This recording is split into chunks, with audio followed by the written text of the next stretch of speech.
সেই বিসর্গের পরিবর্তে উচ্চারিত হবে। ঠিক আছে, মনে করেন যে কোন একটা লাইনের একদম শেষে সর্ব লেখা আছে আর বিসর্গ আছে, উচ্চারণটা হবে সর্বহ। সর্বহ উচ্চারণ হবে। আমি এটা একটু লিখে দেখাই।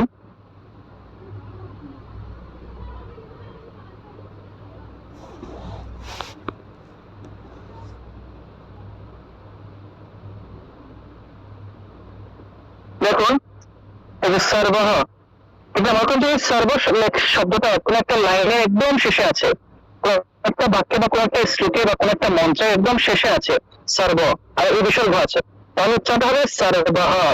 সর্বহ এরকম উচ্চারণটা আসবে, সর্বহ। ঠিক আছে, আবার মনে করুন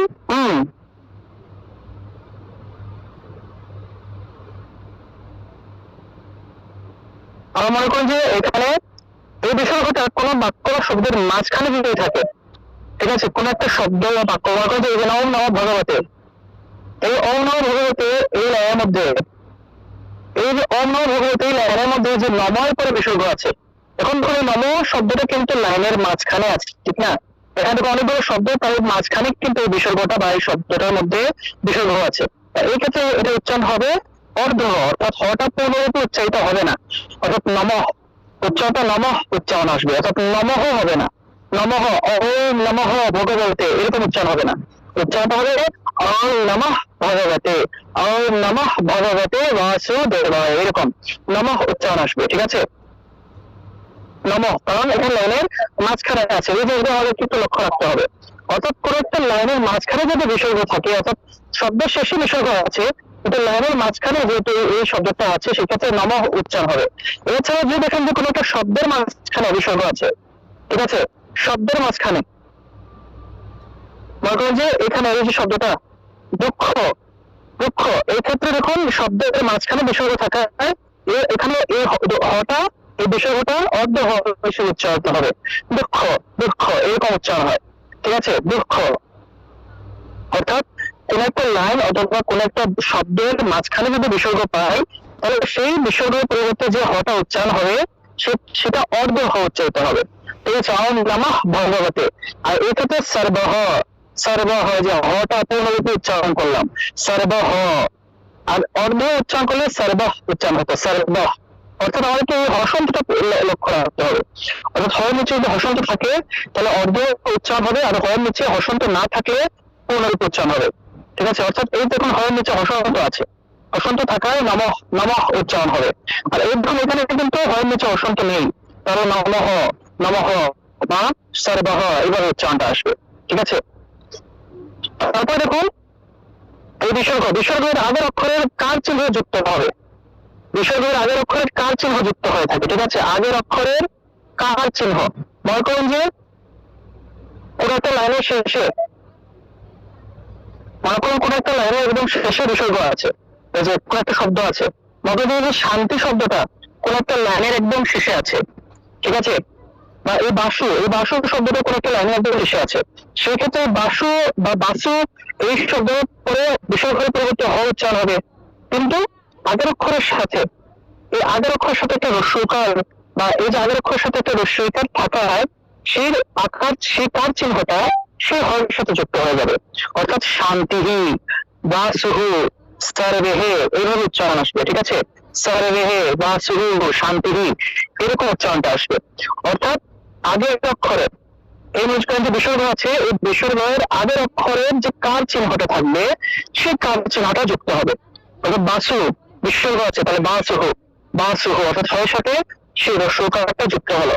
অর্থাৎ যে কার চিহ্ন থাকবে সেটা একার হোক, আকার হোক, রস্যইকার হোক, দীর্ঘইকার হোক, রস্যকার হোক, দীর্ঘকার হোক, অর্থাৎ যে কার চিহ্নই থাকবে সেই কার চিহ্নটা সেই হয়ের সাথে যুক্ত হয়।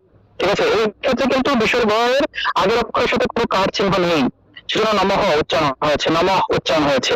কিন্তু এইখানে এখন বিসর্গের আগের অক্ষরের সাথে একটা রস্যইকার আছে, বিসর্গের আগের অক্ষরের সাথে একটা রস্যকার আছে, বিসর্গের আগের অক্ষরের সাথে একটা আছে, কার চিহ্নগুলো সেই সেই হয় যুক্ত হবে। ঠিক আছে, বিসর্গের পরিবর্তে যে আসবে এই হয়ের সাথে যুক্ত হবে, তাহলে শান্তিহি বাসুহু সর্বেহে এরকম উচ্চারণটা আসবে। ঠিক আছে, তারপর দেখুন, দেখুন অন্তস্তব, ঠিক আছে, অন্তস্থ ব এবং বর্গীয় ব। আমাদের ভালোবাসার ব অনেক আগে, প্রায় 2000 বা 2001 সাল বা 2000 সালের আগে, 2000 এর আগে, ঠিক আছে, নাম এটা বলছিল। ঠিক আছে, আমাদের বাংলা ভাষায় দুই ধরনের বলছে, একটা ছিল এরকম বলা হতো, আর একটা ছিল এরকম সাধারণ বইয়ের মতো নর্মালি যে বটা আছে এরকম। তা একটা বকে বলা হতো অন্তস্থ ব এবং একটা হলো বর্গীয় ব, একটা এবং আরেকটা বর্গীয় ব। অন্তস্থ বয়ের উচ্চারণটা হয়ে থাকে ওয়া হিসেবে, ওয়া, অর্থাৎ ঠোঁট না লাগিয়ে ব উচ্চারণ করলে যেরকম হয়।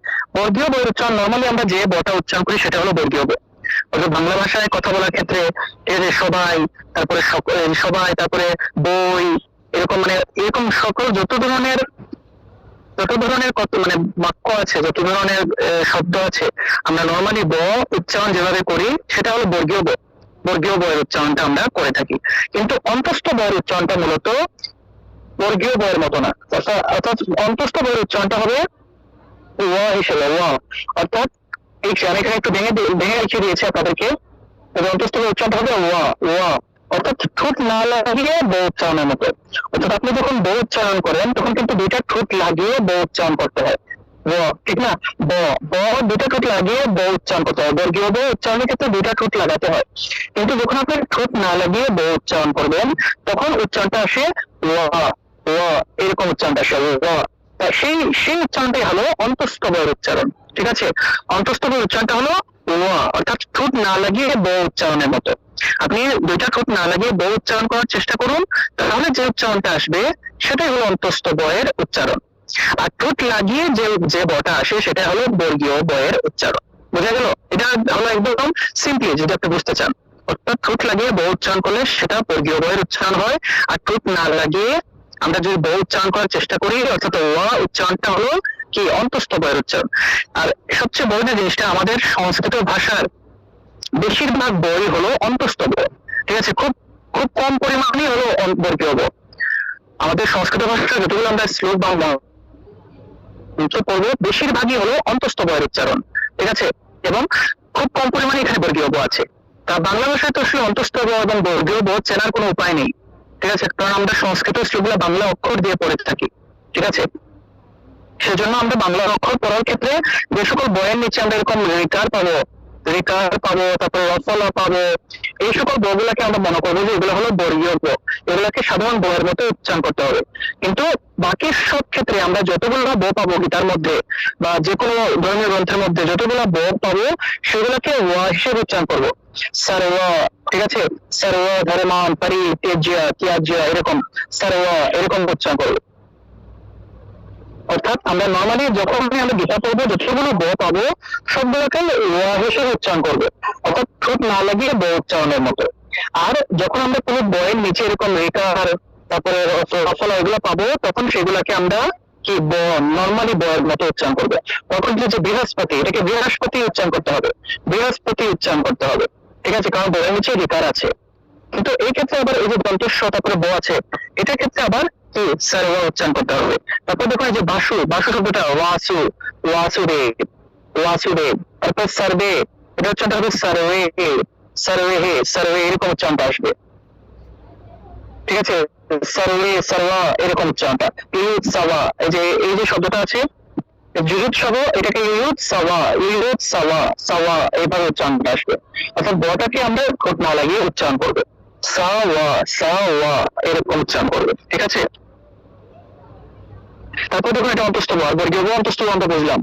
তারপর তয় বফলা, বফলা বলতে একটা অক্ষর আছে দেখবেন। ঠিক আছে, বফলা, এই অন্তস্থ বয়ের একটা সংক্ষিপ্ত রূপ হলো এই বফলা। অন্তস্থ বয়ের একটা সংক্ষিপ্ত রূপ হলো এই বফলা। দেখবেন তয়ের নিচে বফলা পাওয়া যায়, বয়ের নিচে বফলা পাওয়া যায়। এরকম বফলা পেলে সেই বফলার উচ্চারণটা হবে মূলত ও হিসেবে। বফলার উচ্চারণটা মূলত ও হিসেবে হয়ে থাকে। অর্থাৎ তয়ের নিচে বফলা আছে, তাহলে ত তারপরে ও তারপরে অ উচ্চারণ হবে। ঠিক আছে, ত উচ্চারণটা আসবে। আপনি একসঙ্গে শুনতে পাচ্ছেন? সমস্যা হচ্ছে না তো? সবাই বুঝতে পারছেন?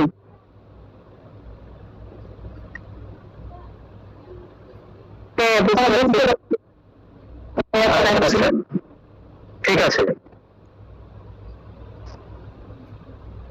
এই উচ্চারণগুলো আজকে তো প্রথম দিন দেখিয়ে দিচ্ছে না, এগুলা নিয়ে আরো প্র্যাকটিস হবে। কিন্তু আজকে একদম উচ্চারণ সবাই কমপ্লিট করে ফেলি, আগামী দিন আপনাদের সবগুলো উচ্চারণ ধরাবো, ঠিক আছে? আগামী দিনের ক্লাসে উচ্চারণগুলো আপনাদেরকে ধরাবো। আজকে একটু শেষ করে ফেলি, শেষ করিয়ে এগুলো আপনাদেরকে একটু প্র্যাকটিস করাবো, আপনারা নিজের একটু হোমওয়ার্ক করবেন এবং আগামী দিনের ক্লাসে এগুলো আপনারা কিভাবে উচ্চারণ করেন সেগুলো একটু দেখবো, ঠিক আছে? তা দেখুন তয়ের নিচে বফল আছে, তাহলে উচ্চারণ হবে তুয়া, তুয়া, ঠিক আছে? এই যে এখানে দেখুন তয়ের নিচে যদি বফল থাকে, মনে করেন যে তয়ের নিচে বফল না আছে, তাহলে উচ্চারণটা হবে ত যোগ রস্যকার, রস্য যোগ অন্তস্থ, ঠিক না? অর্থাৎ তয়ের সাথে রস্যকার রস্য উচ্চারণ হবে, অন্তস্থ উচ্চারণ হবে। এই ক্ষেত্রে রস্য উচ্চারণের জন্য আমরা রস্যকার ব্যবহার করতে পারি। তয়ের নিচে যদি বফল থাকে তাহলে তয়ের নিচে আমরা ত এবং ব উচ্চারণ করার জন্য রস্য উচ্চারণ করার জন্য রস্যকার ব্যবহার করবো এবং অন্তস্থ ব্যবহার করলাম। তাহলে তয়ে বফলের উচ্চারণটা হবে তুয়, তুয় উচ্চারণটা হবে তুয়। মনে করেন যে এখানে ত্বম তথা, তয়ের নিচে বফল আছে, অনুস্বার আছে, তাহলে উচ্চারণটা হবে অনুস্বারের পরিবর্তে ম উচ্চারণ হবে, আর তয়ের নিচে বফল থাকায় তুয় উচ্চারণটা হবে। তারপর দেখুন দ্বাদশ, এই দ্বাদশ শব্দটা, এই দ্বাদশ শব্দের ক্ষেত্রে উচ্চারণটা হবে দ্বাদশ, দ্বাদশ, কারণ দ্বয়ের নিচে বফল থাকায় উচ্চারণটা হবে দুয়, উচ্চারণটা হবে দুয়। আর এখানে আকার থাকে, আকার দিয়ে দিলাম, তাহলে দ্বাদশ, দ্বাদশ উচ্চারণ হবে। বুঝে গেল? অর্থাৎ আমরা যখনই এরকম বফল বললে, যখনই পাবো অর্থাৎ বফলা, দয় বফলা, এরকম যত ধরনের বফলা পাবো, বফলা থাকলেই আমরা মনে করব আমাদেরকে রস্যকার দিয়ে অন্তস্থ উচ্চারণ করতে হবে, অর্থাৎ রস্য উচ্চারণ করতে হবে, অন্তস্থ উচ্চারণ করতে হবে, ও উচ্চারণটা আসবে, উচ্চারণটা হবে উয়া, উয়া, এভাবে উচ্চারণটা আসবে। অর্থাৎ তয়ের সাথে বফলা অনুস্বার আছে, তাহলে তুয়াম, উচ্চারণটা হবে তুয়াম, দ্বাদশ, তুয়াম, দ্বাদশ, ঠিক আছে? উচ্চারণটা হবে, বাংলাতে আমরা দ্বাদশ উচ্চারণ করি, দ্বাদশ উচ্চারণটা হবে না, উচ্চারণ হবে দ্বাদশ, দ্বাদশ, এরকম উচ্চারণ আসবে, ঠিক আছে? তবে দেখো হসন্ত, হসন্তের ব্যবহার প্রচুর পরিমাণে আমাদের সংস্কৃত ভাষায় ব্যবহৃত হয়, হসন্ত, ঠিক আছে? তার মনে করি যে হসন্ত বলতো এই যে কোন অক্ষরের নিচে এরকম ছোট করে দাগ যখন দেওয়া হয়, কোন অক্ষরের নিচে যদি অসন্ত থাকে তাহলে একসাথে উচ্চারণ, কোন অক্ষরের নিচে অসন্ত থাকলে একসাথে উচ্চারণ, কোন অক্ষরের নিচে না থাকলে সেই শব্দটাকে বা অক্ষরগুলোকে আলাদা আলাদা করে উচ্চারণ করতে হয়, ঠিক আছে? মনে করেন যে এই যে মনে করেন যে সর্বম, ময়ের নিচে হসন্ত আছে, ঠিক আছে? নিচে হসন্ত আছে, মনে করেন যে এই যে এই শব্দটা সর্ব, আর এই যে ময়ের নিচে হসন্ত, এই যে ছোট করে যে একটা ছোট করে একটা দাগ দেওয়া হয়, এটাকে হসন্ত বলা হয়। তো কোন অক্ষরের নিচে যদি এরকম হসন্ত থাকে তাহলে সেটাকে আগের অক্ষরের সাথে একসাথে উচ্চারণ করতে হবে, আগের অক্ষরের সাথে, অর্থাৎ স্যার বম, বম, ব এবং ম একসাথে উচ্চারণ হলো, স্যার ওয়াম, স্যার ওয়াম, এইভাবে উচ্চারণ। আর যদি হসন্ত না থাকে, মনে করেন যে এই শব্দের ক্ষেত্রে, অর্থাৎ এখানে ময়ের নিচে কিন্তু হসন্ত নেই, তাহলে উচ্চারণটা হবে স্যার ব ম, স্যার ব ম, অর্থাৎ প্রত্যেকটা অক্ষর আলাদা আলাদা উচ্চারণ করতে হবে, স্যার ব ম, অর্থাৎ প্রত্যেকটা আলাদা আলাদা উচ্চারণ, স্যার ব ম, এরকম। আর এই ক্ষেত্রে সর্বম, সর্বম অর্থাৎ মটা আগের অক্ষরের সাথে একসাথে উচ্চারণ হয়ে গেল, সর্বম, সর্বম, সর্বম, সর্বম, এরকম। অর্থাৎ হসন্ত থাকে আপনাকে সবসময় আগের অক্ষরের সাথে একসাথে উচ্চারণ করতে হবে, সর্বম, সর্বম, ঠিক আছে? আর যদি হসন্ত না থাকে তাহলে আলাদা আলাদা উচ্চারণ।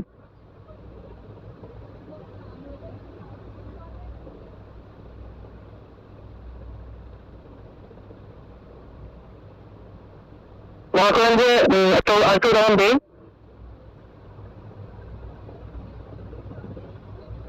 শ্রী, এরকম শ্রীমদ ভগবত গীতা আমরা উচ্চারণ করি না, এই যে শব্দটা এটাকে আমরা শ্রীমদ উচ্চারণ করে ফেলি, শ্রীমদ, ঠিক না? বা শ্রীমদ, যদি অসন্ত যদি না থাকতো তাহলে শ্রীমদ এটা উচ্চারণ করতাম, শ্রীমদ উচ্চারণ করতাম, অর্থাৎ প্রত্যেকটা অক্ষরকে আলাদা আলাদা করে আমরা উচ্চারণ করতাম, শ্রীমদ, এরকম আলাদা আলাদা। কিন্তু এখানে নিচে অসন্ত থাকায় কি আমরা একসাথে উচ্চারণ করি, যে পদ, ত দ, এই ক্ষেত্রে আমরা ত দ আলাদা উচ্চারণ করবো, তদ, তদ। কিন্তু দ নিচে যখন হসন্ত দিয়ে দিলাম তখন উচ্চারণটা হয়ে যাবে তদ, তদ, এরকম উচ্চারণটা হয়ে যাবে, তদ। বুঝে গেল? অর্থাৎ হসন্তের ব্যবহার আমাদেরকে সবসময় খেয়াল রাখতে হবে, যে জায়গাতে হসন্ত থাকবে সেই জায়গাতে আমরা একসাথে উচ্চারণ করবো। তারপর দেখুন চৈব, নৈব, এরকম কিছু কিছু কিছু অক্ষর আমরা শব্দ আমরা পাবো, যেটার ক্ষেত্রে চৈব, নৈব, এগুলোকে আমরা এরকম ভেঙে স্পষ্ট ভাবে উচ্চারণ করতে পারি, চৈব থাকলে চৈবা, নৈব থাকলে নৈবা, এরকম উচ্চারণ করতে পারি। মনে করেন যে বেদ চৈব, উচ্চারণটা হবে বেদ চৈবা, বেদ নৈব আছে, উচ্চারণটা হবে বেদ নাইবা, বেদ চৈব আছে, উচ্চারণ হবে বেদ চৈব, বেদ নৈব আছে উচ্চারণটা হবে বেদ নৈব, আবার নৈব থাকলে নৈব, চৈব থাকলে চৈব, এরকম উচ্চারণটা চলে আসবে। তারপরে দেখুন তালবস্য, অসন্ত যুক্ত তালবস্য, কোন কোন ক্ষেত্রে আমরা শব্দগুলোকে ভাঙলে এরকম অসন্ত যুক্ত তালবস্য আমরা পাবো। এই ক্ষেত্রে এটা উচ্চারণটা কি হবে? অসন্ত যুক্ত তালবস্যটাকে আসলে এটা বিসর্গ হয়ে যায়, বিসর্গটা হল রূপে উচ্চারিত হয়। অর্থাৎ এরকম যদি আমরা অসন্ত যুক্ত তালবস্য পাই, অসন্ত যুক্ত দন্তস্য পাই, সেগুলোকে আমরা কি বিসর্গটা হ রূপে উচ্চারণ করবো। অর্থাৎ মনে করুন এই ক্ষেত্রে নিশ্চয়, ঠিক আছে, নিশ্চয় শব্দটা, এই নিশ্চয় শব্দটাকে যদি আমরা কি একটু ভেঙে উচ্চারণ করি তাহলে নিশ্চয় উচ্চারণটা হবে নিশ্চয়। অর্থাৎ নিশ্চয় শব্দটা যদি আমরা ভাঙি, সন্দেহ বিচ্ছেদ করি, তাহলে নিশ্চয় এভাবে তো উচ্চারণ হয়, ঠিক না? তা এই ক্ষেত্রে আমাদের এই যে অসন্ত যুক্ত তালবস্যটা বিসর্গ হয়ে উচ্চারিত হয়ে যায়। অর্থাৎ উচ্চারণটা হবে নিশ্চয়, নিশ্চয় এরকম উচ্চারণ হয় যদি আমরা ভেঙে উচ্চারণ করি, আর না ভাঙিয়ে তো নিশ্চয় উচ্চারণ হয়ে থাকে। অর্থাৎ আমরা যখন ভাঙবো এই শব্দটাকে যখন সন্দেহ বিচ্ছেদ করবো তখন কিন্তু এইভাবে এই তালবস্যটা অসন্ত যুক্ত তালবস্য চলে আসে। আর এরকম অসন্ত যুক্ত তালবস্য আসলে সেটা কি বিসর্গটা এর মতো করে উচ্চারিত হয়, বিসর্গের মতো উচ্চারিত হয়, ঠিক আছে?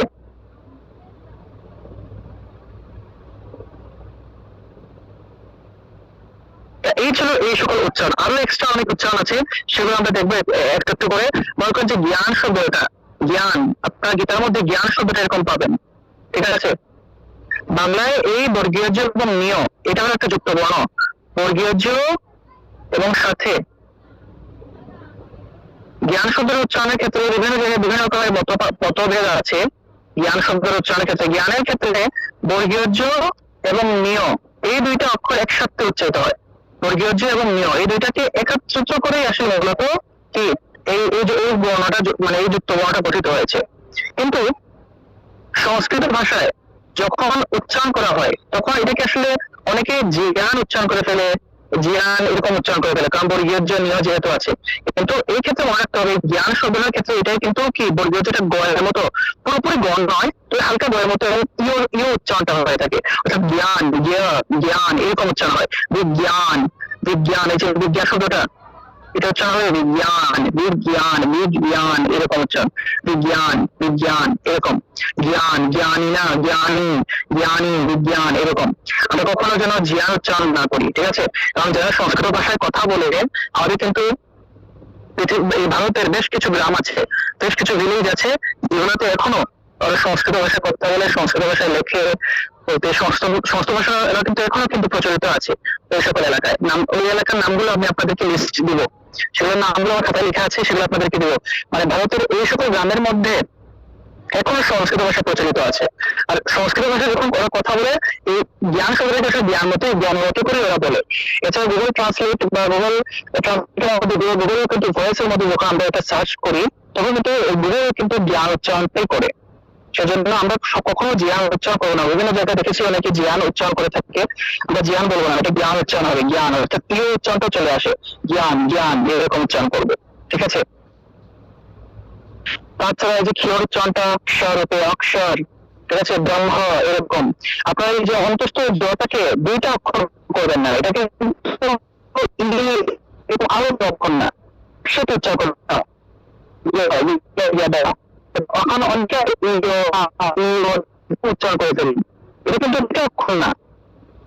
এখানে জাস্ট উচ্চারণটা বোঝানোর জন্য এখানে নেওয়া হয়েছে, উচ্চারণটা একটু উচ্চারণ না। এখানে রস্যই উচ্চারণ এবং আলাদা আলাদা উচ্চারণ করলে কিন্তু হবে না, উচ্চারণটা একসাথে হবে, ঠিক আছে? তারপরে যে লিপ্ত লিপ্ত উচ্চারণটা যে পূর্ণরূপে করলে হবে না, এটাকে আমি কি বলেছিলাম, লিপ্ত উচ্চারণ, অর্থাৎ লিপ্ত হয়েছে। মনে করেন যে গত পিবা, গত, তারপরে মাত্রাহীন আছে, তারপরে পিবা, এই শব্দটা, এই শব্দটার ক্ষেত্রে এই যে মাত্রাহীন এটাকে কি মাত্রাহীন হওয়ার পরিবর্তে বুঝতে হবে যে এখানে একটা লিপ্ত আছে, অর্থাৎ এখানে একটা অর মতো কি একটা শব্দ আসবে। গত পিবা, গত পিবা, এই যে গত তো উচ্চারণের সাথে সাথে কিন্তু একটা অ চলে আসতেছে। অর্থাৎ যে গত যখন উচ্চারণ করবো তখন আমাদেরকে একটা টান দিতে হবে, ঠিক আছে, গ উচ্চারণের সাথে একটা দিই, অর্থাৎ আগের স্বরটা যদি একটু টেনে উচ্চারণ করি তাহলে কিন্তু অটোমেটিক্যালি এখানে একটা অ চলে আসবে। আপনারা কি করেন, এই যে আমি তো আপনাদেরকে লিপ্ত অ শিখিয়েছি, আপনারা পূর্ণ অ উচ্চারণ করে ফেলেন। পূর্ণ অ উচ্চারণ করা যাবে না, গত অপিবা এরকম উচ্চারণ করা যাবে না, একসাথে উচ্চারণ করতে হবে গত অপিবা, গত অপিবা, অর্থাৎ পটা একটু টান দিলেই আসলে অটা চলে আসে। আর এটাই হলো লিপ্ত অ। অর্থাৎ এখানে এই মাত্রাহীন হ দিয়ে এটাই বোঝানো হচ্ছে এখানে একটা লিপ্ত অ আছে। লিপ্ত অ থাকার মানে হলো আগের স্বরটাকে আপনি একটু টান দিয়ে উচ্চারণ করবেন, যেন এখানে একটা অ এর মতো একটা উচ্চারণ আসে, একটা অ এর মতো উচ্চারণটা আসে, অর্থাৎ গত পিবা, গত পিবা, অর্থাৎ টটা আমি একটু টান দিয়ে উচ্চারণ করবো, গতটা একটু টান দিয়ে উচ্চারণ করলেই অ চলে আসবে। এটাই হলো লিপ্ত অ এর ব্যবহার। ঠিক আছে, তারপর দেখুন শ্রেয় হম, শ্রেয় আরেকটা শব্দ আছে, এটা গীতার শব্দ আসলে। শ্রেয়, তারপর মাত্রাহীন হ, তারপর মাত্রাযুক্ত হ। দেখুন এখন দুইটা হ আছে, এই হটাকে হ রূপে উচ্চারণ করতে হবে কারণ এটার উপরে মাত্রা আছে, কিন্তু এই হর উপরে মাত্রা নেই, এটা হলো লিপ্ত। তা এই লিপ্ত উচ্চারণটা কিরকম হবে? শ্রেয়হম, শ্রেয়হম, অর্থাৎ শ্রেয়টাকে একটু টান দিয়ে উচ্চারণ করতে হবে। এই শ্রেয় যে অন্তস্থ অটা, এই যে অন্তস্থ যে অকারটা আছে, এই অকারটাকে একটু টান দিলেই আসলে লিপ্ত এর উচ্চারণটা চলে আসে। শ্রেয়হম, শ্রেয়হম। এখন অনেকে কি করেন, আমি তো আপনাদেরকে দেখিয়েছি যে লিপ্ত এর উচ্চারণটা আসলে অ এর মতো হয়, কিন্তু পূর্ণরূপে অ হবে না, অ এর মতো, অর্থাৎ শ্রেয়হম যে অ এর মতো আসলো। কিন্তু আপনারা কি করেন, শ্রেয় অহম, শ্রেয় অহম এরকম অটাকে পূর্ণ উচ্চারণ করে ফেলেন, এরকম আলাদা আলাদা করে অরূপে উচ্চারণ করলে হবে না, এটাকে একসাথে উচ্চারণ করতে হবে। শ্রেয়হম, শ্রেয়হম, অর্থাৎ এই যে লুপ্ত এর আগের স্বরটাকে টান দিয়ে উচ্চারণ করতে হবে, এটাই হলো লুপ্ত এর মূল উচ্চারণ। ঠিক আছে, তারপর জফলা থাকলে ই উচ্চারণ করতে হবে, ইটা কিন্তু একসাথে করতে হবে।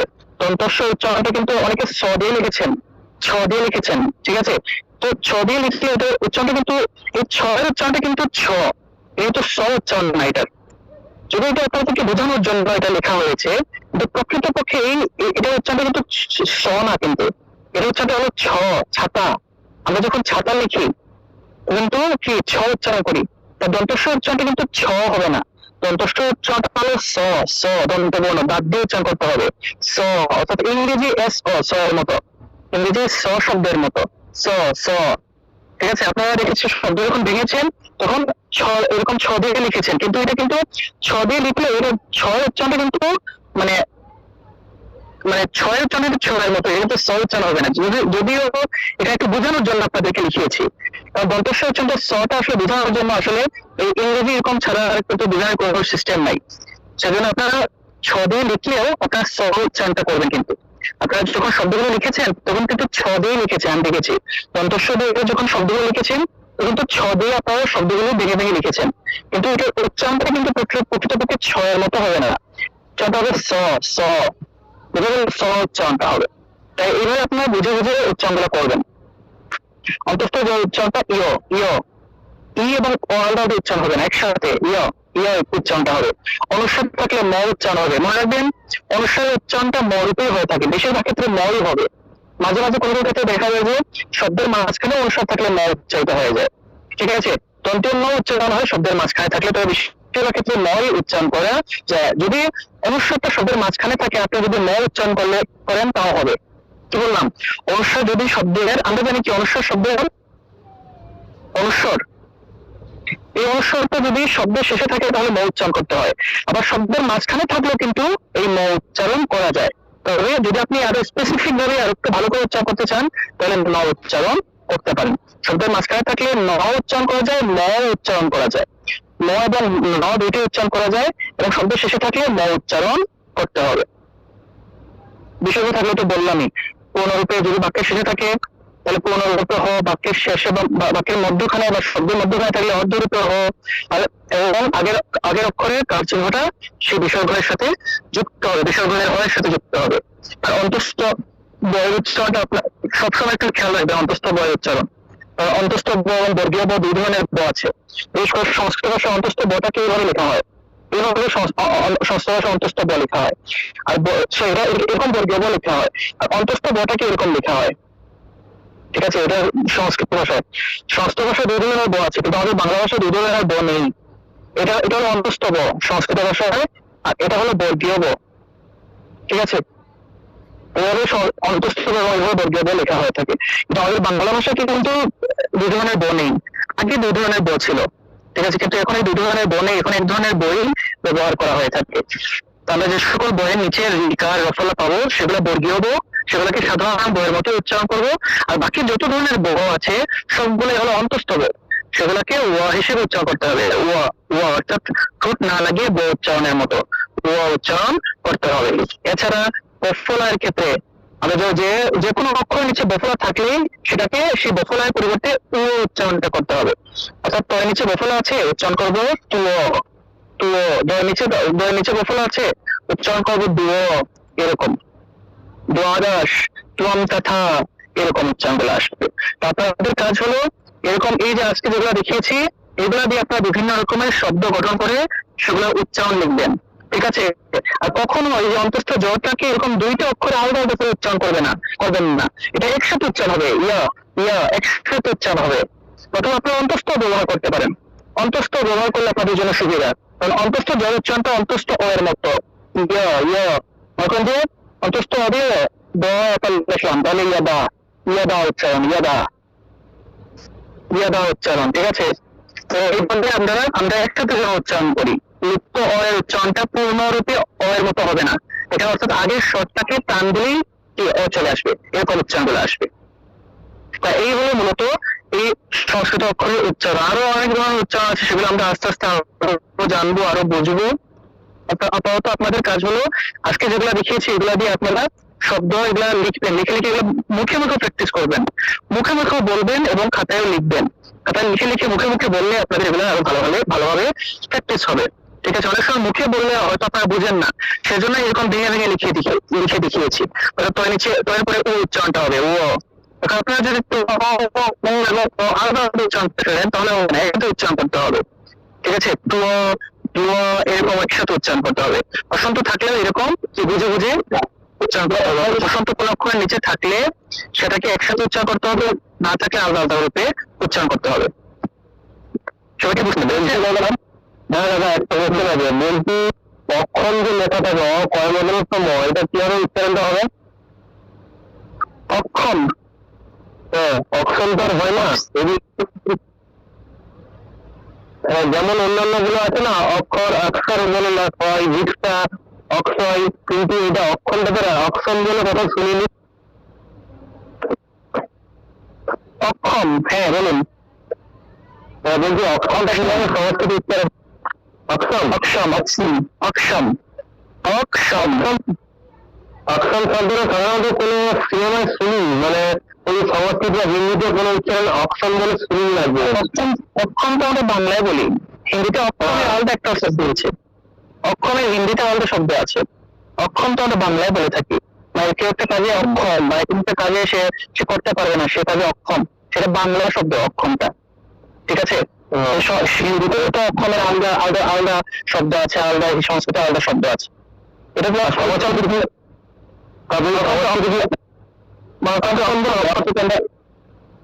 হ্যাঁ অপশন বলতে তো সংস্কৃতে কোনো অক্ষর শব্দ নেই, এটা বাংলার শব্দ, বুঝা গেল। মনে করেন যে ইংরেজিতে পেন, পেন হলো মানে হলো কলম, বা বুক, বুক মানে হলো বই।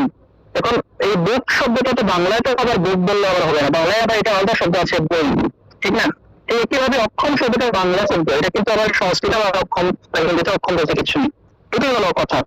বা অক্ষর শব্দ বাংলায় আবার অক্ষর শব্দটা বাংলায় আছে, সংস্কৃতেও আছে, তাহলে অক্ষর হচ্ছে আমার অক্ষর। আর অক্ষম কথাটা আপনাদের অক্ষম কথাটা কি বাংলা সংস্কৃত শব্দ নয়? অক্ষম শব্দটি অক্ষম সংস্কৃত শব্দ নয়, এটা সংস্কৃত শব্দ। আমার তো সংস্কৃত শব্দ অক্ষমটা, এটা অক্ষমটা মনে হয় সংস্কৃত শব্দ। আর একটা কথা বলছি, যে শব্দগুলো উচ্চারণ করা হয় যেমন ইয়দা, যজ্ঞ,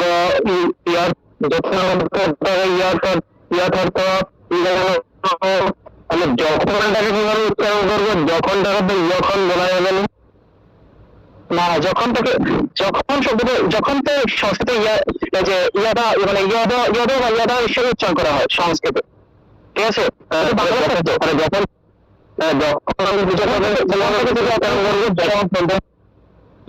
যখন থেকে ইয়াখান ইয়াখান ইয়া ইয়াখান এটা কি না না না এটা সংস্কৃত শব্দ না। যখন শব্দটা সংস্কৃত না, মনে করেন যে যখন শব্দটাকে সংস্কৃত বলা হয় ইয়াদা ইয়াদা এরকম।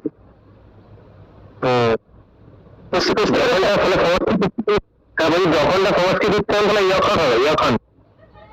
যদি আপনি সংস্কৃত উচ্চারণ করতে চান, কিন্তু এটা তো সব সংস্কৃত শব্দ না, এটা শুধুমাত্র বোঝার জন্য। যখন আপনি গীতা করবেন তখন যেন আপনি এই অন্তস্থ জটাকে ল হিসেবে উচ্চারণ করতে পারেন। এটাই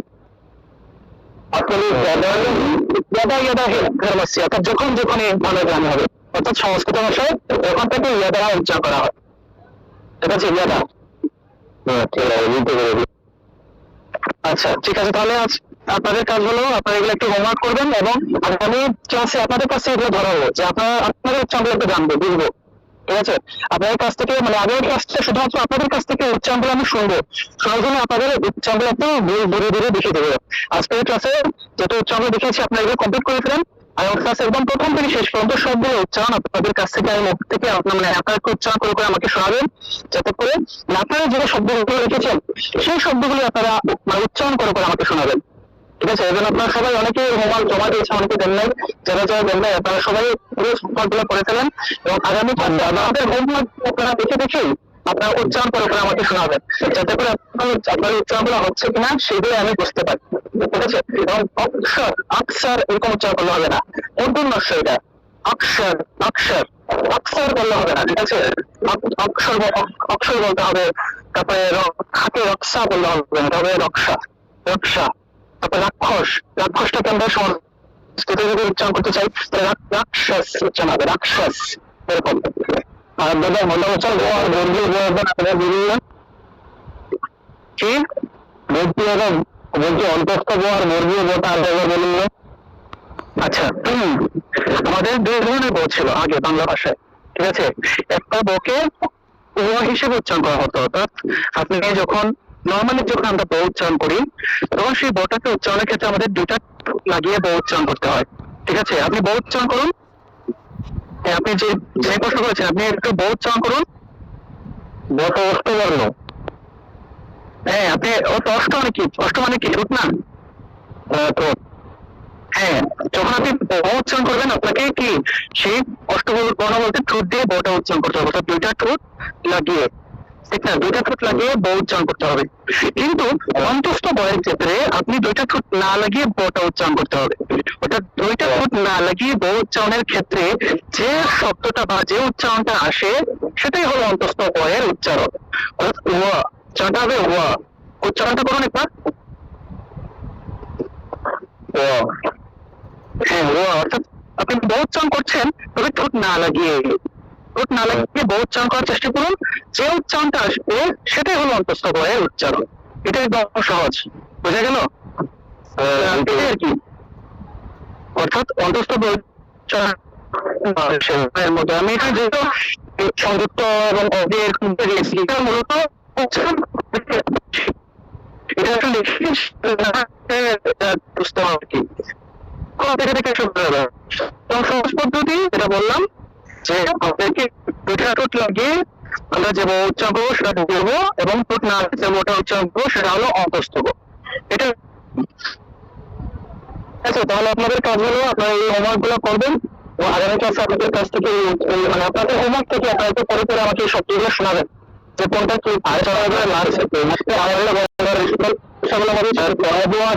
বলে দিন লাস্ট আরেকবার। আচ্ছা, তবে থাকলে আছে এবং অন্তস্থ বফলার পরিবর্তে ও উচ্চারণটা আসে, তাহলে তয় বফলা উচ্চারণটা হবে তুয়া, তয় বফলা উচ্চারণটা হবে তুয়া। ঠিক আছে, তয় বফলা তুয়া, তয় বফলা তুয়া, এরকম যে কোনো অক্ষরের নিচে যদি বফলা থাকে তাহলে সেটাকে সেই অক্ষরের সাথে ও উচ্চারণটা করে নিতে হবে। ঠিক আছে, তো তয়ের নিচে বফলা আছে তুয়া উচ্চারণ। আর একটা কথা দাদা, আমি কথা বলার পরে কিছুটা সময় পরে আপনি রিপ্লাই দিচ্ছেন, এটা কি বীজগুলোকে প্রবলেমটা হচ্ছে,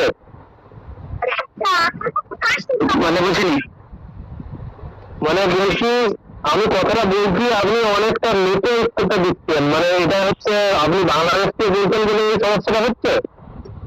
এটা নেটের প্রবলেম হতে পারে, নেটের সমস্যা হতে পারে, নেটের কারণে একটু ডিলে হতে পারে। ঠিক আছে, তাহলে আপনারা এটা প্র্যাকটিস করবেন। আগামী ক্লাসে আপনাদের কাছ থেকে এই উচ্চারণগুলো আমি দেখবো। ঠিক আছে, আগামী ক্লাসে আপনাদের কাছে উচ্চারণগুলো আমি নেবো। আপনাদের সমস্যা কিছু থাকলে অবশ্যই আপনারা জানাবেন, এবং হোমওয়ার্কগুলো একটু শব্দ গঠন করবেন, চেষ্টা করে শব্দ গঠন করে একটু মুখে মুখে প্র্যাকটিস করবে, মুখে উচ্চারণগুলো করবে, কারণ এগুলো আসলে মুখের কাজ। এই উচ্চারণগুলো হলো মুখের কাজ, এগুলো লেখা থেকে মুখে বলাটা হলো বেশি গুরুত্বপূর্ণ। ঠিক আছে, তাহলে সবাই ভালো থাকুন। আর আগামী ক্লাসে, আগামী আজকে রবিবার, আগামী ক্লাস শুক্রবারে ক্লাস হবে।